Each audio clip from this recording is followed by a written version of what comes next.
Hi friends, welcome to Tanu ಸೈಮೋಡ್ಗೆ. Tomato ಬಾತನ್ನು ನೀವು ನಾನಾ ಥರವಾಗಿ ವಿಧವಾಗಿ ಮಾಡಿರ್ತೀರ. ಇವತ್ತು ನಾನು ಮಾಡಿ ತೋರಿಸೋಂಥ ಟೊಮೆಟೊ ಬಾತ್ ನೀವು ಕೂಡ ಒಂದ್ಸರಿ ಮಾಡಿ ನೋಡಿ, ಇದರ ಫ್ಯಾನ್ ಆಗಿ ಹೋಗ್ತೀರಾ. ಸೊ ಬನ್ನಿ ಮಾಡೋದು ನೋಡೋಣ. ನಾನಿಲ್ಲಿ ಒಂದು 2 ಕಪ್ ಆಗೋಷ್ಟು ಅಕ್ಕಿನ ತೊಳೆದು ನೆನೆಸಿಟ್ಟಿದ್ದೀನಿ. ಇವಾಗ ಮಿಕ್ಸರ್ ಜಾರ್ಗೆ ನೋಡಿ ಒಂದು 2 ದೊಡ್ಡ ಗಾತ್ರದ ಟೊಮೆಟೊನ ಹಾಕ್ಕೊಂಡಿದ್ದೀನಿ ಕಟ್ ಮಾಡಿಕೊಂಡು. ಹಾಗೆಯೇ ಒಂದು 2 ಸ್ಪೂನ್ ಆಗೋಷ್ಟು ಹಸಿ ತೆಂಗಿನಕಾಯಿನ ಹಾಕ್ಕೊಂಡಿದ್ದೀನಿ. ಸ್ವಲ್ಪ ಪುದೀನ ಸೊಪ್ಪು ಹಾಗೆಯೇ ಸ್ವಲ್ಪ ಕೊತ್ತಂಬರಿ ಸೊಪ್ಪನ್ನು ಕೂಡ ಹಾಕ್ಕೊಂಡಿದ್ದೀನಿ ಮಿಕ್ಸರ್ ಜಾರ್ಗೆ. ಇದನ್ನು ನುಣ್ಣಗೆ ರುಬ್ಕೊಂಡು ಬರೋಣ. ಸೊ ನೋಡಿ, ಈ ಥರ ನುಣ್ಣಗೆ ರುಬ್ಕೊಂಡು ಬಂದಿದ್ದೀನಿ. ಇವಾಗ ನೋಡಿ, ಕುಕ್ಕರನ್ನು ಬಿಸಿ ಇಟ್ಕೊಂಡಿದ್ದೆ. ಅದಕ್ಕೆ ಒಂದು 2 ಸ್ಪೂನ್ ಆಗೋಷ್ಟು ಎಣ್ಣೆ ಹಾಕ್ಕೊಂಡಿದ್ದೆ. ಒಂದು ಈರುಳ್ಳಿ, ಶುಂಠಿ ಬೆಳ್ಳುಳ್ಳಿ ಪೇಸ್ಟ್ ಹಾಕ್ಕೊಂಡಿದ್ದೀನಿ. ಹಾಗೆಯೇ ಪಲಾವ್ ಎಲೆ ಕೂಡ ಹಾಕ್ಕೊಂಡಿದ್ದೀನಿ. ವಿಡಿಯೋ ಕ್ಲಿಪ್ ಮಿಸ್ ಆಯಿತು, ಸಾರಿ. ನಾನು ಸಾಮಗ್ರಿ ಏನು ಹೇಳಿದ್ನಲ್ಲ ಆ ಸಾಮಗ್ರಿಯನ್ನು ಹಾಕ್ಕೊಂಡು ಸ್ವಲ್ಪ ಕರಿಬೇವಿನ ಸೊಪ್ಪು ಹಾಗೆಯೇ ಸ್ವಲ್ಪ ಕಸೂರಿ ಮೇಥಿ ಕೂಡ ಇಲ್ಲಿ ಎಣ್ಣೆಯಲ್ಲಿ ಹಾಕ್ಕೊಳ್ತಾ ಇದ್ದೀನಿ. ಇದನ್ನು ಸ್ವಲ್ಪ ಹೊತ್ತು ಫ್ರೈ ಮಾಡ್ಕೋಬೇಕು. ಹಸಿ ವಾಸನೆ ಎಲ್ಲ ಹೋಗೋವರೆಗೂ, ಶುಂಠಿ ಬೆಳ್ಳುಳ್ಳಿದು ಹಸಿ ವಾಸನೆ ಹೋಗೋವರೆಗೂ ಸ್ವಲ್ಪ ಹೊತ್ತು ಫ್ರೈ ಮಾಡ್ಕೊಳ್ಳಿ. ಈರುಳ್ಳಿ ಸ್ವಲ್ಪ ಟ್ರಾನ್ಸ್ಪರೆಂಟ್ ಆಗೋವರೆಗೂ ಫ್ರೈ ಮಾಡ್ಕೊಳ್ಳಿ.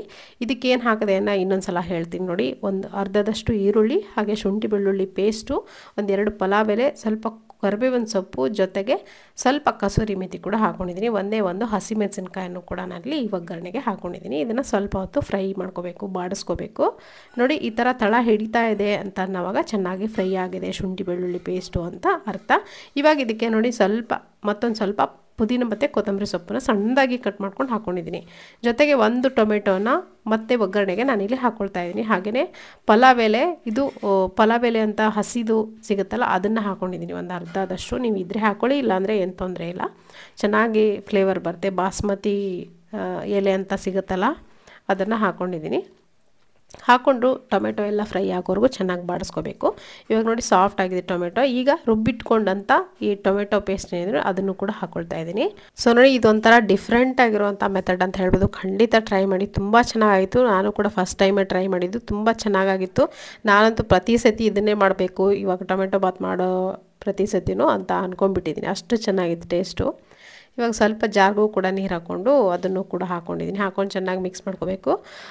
ಕುದಿಬೇಕು ಚೆನ್ನಾಗಿ. ಮಿಕ್ಸರ್ ಜಾರ್ಗೆ ಹಾಕಿಟ್ರಂಥ ಟೊಮೆಟೊ ಏನಿದೆ ಅದ್ರ ಚೆನ್ನಾಗಿ ಕುದ್ದು ಮೇಲ್ಗಡೆ ಎಣ್ಣೆ ಬಿಡ್ತಾ ಇದೆ ಅನ್ನೋವಾಗ ಉಪ್ಪು ಖಾರವನ್ನು ಸೇರಿಸ್ಕೊಳ್ತಾ ಇದ್ದೀನಿ. ಒಂದು ಸ್ಪೂನ್ ಆಗೋಷ್ಟು ಅಚ್ಚ ಖಾರದ ಪುಡಿ, ಅರಿಶಿನ ಪುಡಿ ಒಂದು ಅರ್ಧ ಟೀ ಸ್ಪೂನ್ ಅಷ್ಟು, ಹಾಗೆಯೇ ಒಂದು ಸ್ಪೂನ್ ಆಗೋಷ್ಟು ಧನಿಯಾ ಪುಡಿ ಹಾಕ್ಕೊಳ್ತಾ ಇದ್ದೀನಿ. ಹಾಗೆಯೇ ಚಿಕನ್ ಮಸಾಲ ಅಥವಾ ಬಿರಿಯಾನಿ ಮಸಾಲ ಇದ್ದರೆ ಬಿರಿಯಾನಿ ಮಸಾಲಾನ ಹಾಕ್ಕೊಳ್ಳಿ, ಅಥವಾ ರೈಸ್ ಮಸಾಲ ಇರುತ್ತಲ್ಲ, ಪಲಾವ್ ಮಸಾಲ, ಅದನ್ನು ಕೂಡ ನೀವು ಹಾಕ್ಕೋಬೋದು. ಹಾಕ್ಕೊಂಡಿದ್ದೀನಿ ನಾನು. ಹಾಕ್ಕೊಂಡು ಉಪ್ಪು ರುಚಿಗೆ ಎಷ್ಟು ಬೇಕಷ್ಟು ನೋಡಿಕೊಂಡು ಉಪ್ಪನ್ನು ಸೇರಿಸ್ಕೊಂಡಿದ್ದೀನಿ. ಉಪ್ಪು ಸೇರಿಸ್ಕೊಂಡಾದ್ಮೇಲೆ ಅದನ್ನು ಕೂಡ ಚೆನ್ನಾಗಿ ಮಿಕ್ಸ್ ಮಾಡ್ಕೊಳ್ತಾ ಫ್ರೈ ಮಾಡ್ಕೊಳ್ಳಿ. ಲೋ ಮೀಡಿಯಮ್ ಫ್ಲೇಮ್ ಇಟ್ಕೊಂಡು ಈ ಥರ ಫ್ರೈ ಮಾಡಿದ್ರೆ ಚೆನ್ನಾಗಿ ಮಸಾಲೆ ಎಲ್ಲ ಕುದಿಯುತ್ತೆ. ಇವಾಗ ಚೆನ್ನಾಗಿ ಮಸಾಲೆ ಕುದ್ದಾದ್ಮೇಲೆ ನಾನು ಆವಾಗಲೇ ನೆನೆಸಿಟ್ಟಿದ್ನಲ್ಲ ರೈಸನ್ನು ಡೈರೆಕ್ಟಾಗಿ ಹಾಕ್ಕೊಳ್ತಾ ಇದ್ದೀನಿ. ನೀರು ಹಾಕ್ಕೊಂಡು ರೈಸ್ ಹಾಕ್ತಿಲ್ಲ, ಇಲ್ಲಿ ಡೈರೆಕ್ಟಾಗಿ ರೈಸನ್ನು ಹಾಕ್ಕೊಳ್ತಾ ಇದ್ದೀನಿ. ಹಾಕ್ಕೊಂಡು ಚೆನ್ನಾಗಿ ಮಿಕ್ಸ್ ಮಾಡಿಕೊಂಡು ಒಂದು ಸ್ವಲ್ಪ ಹೊತ್ತು, ಒಂದು 5 ರಿಂದ 8 ನಿಮಿಷ ಈ ಥರ ಚೆನ್ನಾಗಿ ಮಿಕ್ಸ್ ಮಾಡ್ಕೊಳ್ಳಿ. ಆವಾಗ ರೈಸ್ ಚೆನ್ನಾಗಿ ಅದ್ರ ಜೊತೆ ಮಸಾಲೆ ಜೊತೆ ಮಿಕ್ಸ್ ಆಗುತ್ತೆ. ಅದಾದಮೇಲೆ ನೀರನ್ನು ಸೇರಿಸ್ಕೊಳ್ತಾ ಇದ್ದೀನಿ. ನೋಡ್ತಿರ್ಬೋದು, 1.5 ಗ್ಲಾಸ್ ಆಗೋಷ್ಟು ನೀರನ್ನು ಸೇರಿಸ್ಕೊಂಡಿದ್ದೀನಿ.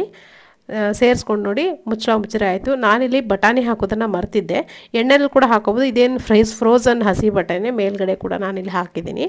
1 ಕಪ್ ಆಗೋಷ್ಟು ಬಟಾಣಿ ಹಾಕ್ಕೊಂಡು ಚೆನ್ನಾಗಿ ಮಿಕ್ಸ್ ಮಾಡಿಕೊಂಡು ಇದನ್ನು ಮುಚ್ಚಿ ದಮ್ಗೆ ಇಡಬೇಕು ಅಷ್ಟೇ. ಚೆನ್ನಾಗಿ ಬೆಂದಿದೆ ಇವಾಗ ಆಲ್ರೆಡಿ ಅರ್ಧದಷ್ಟು ರೈಸು.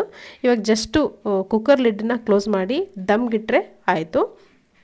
ಕುಕ್ಕರ್ ಲಿಡ್ಡನ್ನು ಕ್ಲೋಸ್ ಮಾಡ್ತಾಯಿದ್ದೀನಿ. ಮಾಡಿ ಒಂದು ಮೀಡಿಯಮ್ ಹೈ ಫ್ಲೇಮ್ ಇಟ್ಕೊಂಡು ಒಂದು ವಿಷಲ್ ಬರೋಕ್ಕಿಂತ ಮುಂಚೆನೇ ಆಫ್ ಮಾಡಿಬಿಡ್ತೀನಿ. ನೋಡ್ತಿರ್ಬೋದು ಇವಾಗ.